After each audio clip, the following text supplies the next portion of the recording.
Hey everybody, Keenan Phillips here. Thank you for joining us for another TT School video. Forewarning, this lesson is going to be a little long, so hang with me. You're going to learn a lot. I'm going to try to explain it well. No promises on that part. We'll see how it goes. But today, we're going to talk about steel shaft characteristics and the 3 ways that we can change a steel shaft's profile and playability. So the first option, the first way, is going to be diameter and taper rate.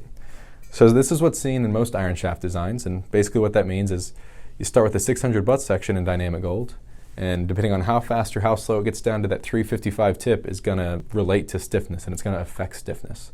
So if we maintain that 600 butt section for a longer time, so it tapers slower, it's actually going to be stiffer. Now if we maintain that 600 butt section not for a long time and it tapers really quickly at that 355 tip section, it's going to be a softer shaft. So a great way to think about this is with Dynamic Gold X7.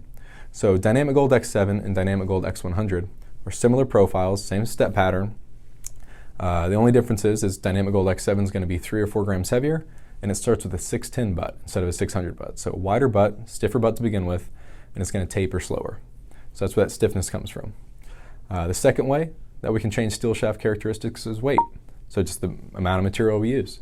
So Dynamic Gold, for instance, is 130 grams, and say we had a 100 gram Dynamic Gold part that was the exact same material placement, weight placement, step pattern, everything, and in that case, Dynamic Gold would be stiffer. So the more material you have, the stiffer it's going to be more than likely. There are ways around this, and that's with variable wall technology, which we'll get to next, and or diameter and taper rate, which we already mentioned. But for the most part, 95% of the time, the heavier the shaft, the stiffer it's going to be. Lastly, we have here our Project XLZ. So this is the one I want to hit on for our variable wall technology. Now, variable wall technology is something that we can do at True Temper that a lot of our competitors can't. So you see the micro steps in Project XLZ, which is known as that loading zone. What we did there is actually stripped out a lot of material. So this is a 6.5 right here, so it's 125 grams.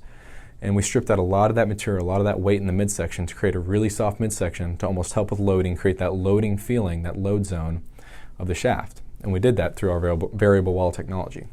So with that, we had to reinforce the butt section and the tip section of the shaft to keep up with it. So we just added material out there and into the tip, and that's how we get the Project XLZ. So variable wall technology, once again, is very unique to us as a company. It allows us to do many things that other shaft companies can't, and it's something that we utilize in all our shafts, and specifically in Project XLZ. So one of those 3 shaft characteristics today, like I said, it's a little longer lesson than we like to give.